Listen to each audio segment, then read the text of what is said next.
Recently, I did a segment on tire rotation, and I got a lot of comments on it.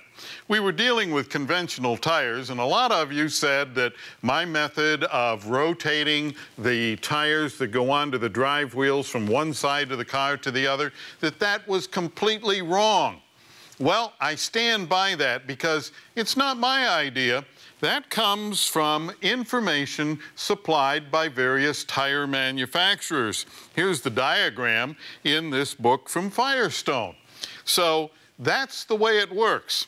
But what we didn't talk about in that segment was tires that are designed like this one. This is a directional tire. We can see the tread works in one direction only.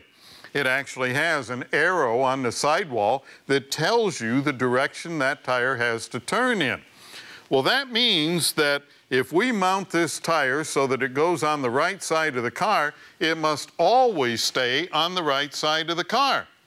And that means that you can't do a proper tire rotation. Now, to take that further, if you happen to have different sized tires on the front and the rear, you can't even swap them from front to rear. And that ultimately means that you may wind up with tires that are very, very noisy long before they're worn out. Now, we're seeing a gradual move away from directional tires. This BMW has a new style of tire on it that we're seeing more and more of. This is asymmetrical, non-directional. Now, asymmetrical because the tread on the inside is different than the tread on the outside. And it is non-directional because it can go on either side of the car. It can turn in either direction. Now, the way you tell the difference, you have the directional arrow on the tire that always has to turn in one direction only. Here we have outside stamped into the outside of the tire and inside on the other. Now, on these tires, you can swap them from one side to the other.